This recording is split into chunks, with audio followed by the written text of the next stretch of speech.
Good evening, everyone. I'm Lissy Bastian. It's New Year's Eve, and it's great having you with us to end this year. Prayers are that's a happy new year for relatives of two men missing at sea after they did not return from a fishing trip in waters off Low Sound, Andros. The family of 49-year-old Harold Fitzgerald and 38-year-old Ryan Russell, both of Low Sound, on this New Year's Eve are deeply concerned about their whereabouts and hoping that the men are found. The men reportedly left Low Sound, Andros on Christmas Day for a fishing trip in the area of Jolter's Key, approximately 10 miles off Low Sound. Now, Royal Bahamas Defense Force says a joint effort by members of the Defense Force, along with police, the Bahamas Air, Sea and Rescue Association, BASRA, and U.S. Coast Guard aerial support were immediately dispatched to begin search for the overdue vessel. RBDF says initial search was carried out along the coastlines, ocean waters, nearby keys and reefs, however, not with much success. The search has since been extended as far west towards Bimini and is ongoing. In a Facebook post, a relative of Harold Fitzgerald describes the 49-year-old as a caring husband, father, uncle, and friend. The relative thanks the many pilots and other seamen who are assisting with the search and sends a message to the missing men that the family refuses to give up hope in finding them. Officials say searching continues as community persons have also taken part in the search effort. The boating public is being encouraged to keep their eyes open for the 25-foot open hull vessel and the two boaters. Police asking anyone with information that can assist with locating Harold Fitzgerald and Ryan Russell to contact the Central Detective Unit, Crime Stoppers, or the nearest police station. The search continues. Renowned psychiatrist Dr. David Allen expressing grave concern on the thought of the decriminalization of marijuana as expressed in a preliminary draft report from the Bahamas National Commission on Marijuana and says he fears the worst. Sharika Johnson picks up the story from here.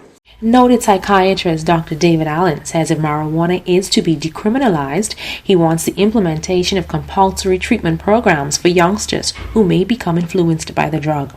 Dr. Allen says although the majority of people surveyed may have favored the medicinal use of marijuana, as reported in the preliminary draft report, he fears the substance getting into the hands of the nation's youths.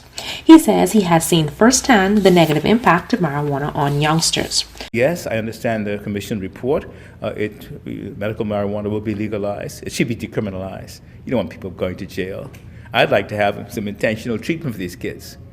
My point is, a small country like this, we can't have kids whether they're drunk or marijuana destroying their home.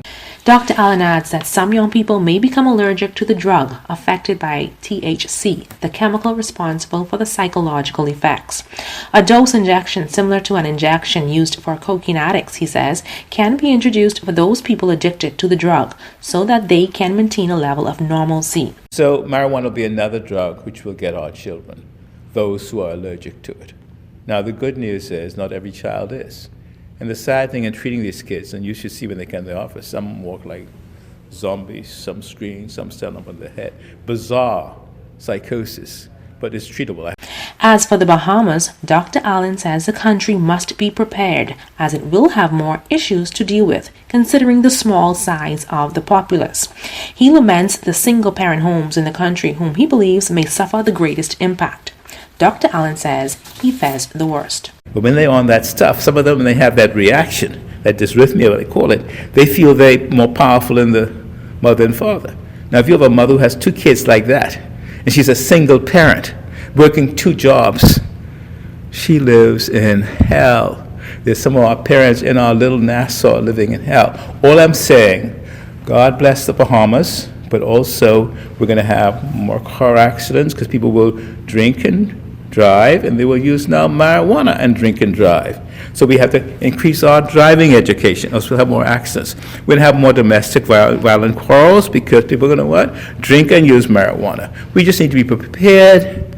I'm busy enough now, but God bless us in the future. We're going to have more work to do. But it's a decision made for the greatest good, for the greatest number. A preliminary report by the Bahamas National Commission on Marijuana leaked to the media recommends the legalization of medicinal marijuana and the decriminalization of the possession of up to 1 ounce of the substance. It adds recreational marijuana should be permitted for adults over 21 years and medicinal marijuana should be permitted for adults over 18 years of age. The report is still under review by the Commission. I'm Sharika Johnson reporting for JCN-TV News. Meantime, President of the Bahamas Christian Council, Bishop Jcntvnews, says his organization sees the direction in which the country is heading in come 2020, and it is preparing pastors to counsel drug addicts. Though he did not mention specifically the marijuana discussion, Bishop Fernandez says the church's agenda will change to include conversations about drug addiction, collaborating with psychiatrists and psychologists to offer Christian counseling. This time we're going to engage, we're starting conversation in the proliferation of some of the things that can be addiction that is being proposed in our society. We are collaborating with professional psychiatrists and psychologists to train pastors to formulate a network of Christian-based counseling that will provide some Christian-based counseling for some of the addictions that are on the horizon and some that are here already. Last week, a preliminary draft report on the decriminalization of marijuana by the Bahamas National Commission on Marijuana was released to the public by an unnamed source. The report recommends the legalization of medicinal marijuana and the decriminalization of the possession of up to 1 ounce of the substance. In regard to that report and its release, Bishop Fernandez says the Bahamas Christian Council will not offer an official response since it's not finalized. He adds his organization will give the Commission the benefit of the doubt and will wait on the final report. Meanwhile, it is unclear when the final document will be made public. You're watching JCN News. Stay with us. This segment of the news was brought to you by Alive.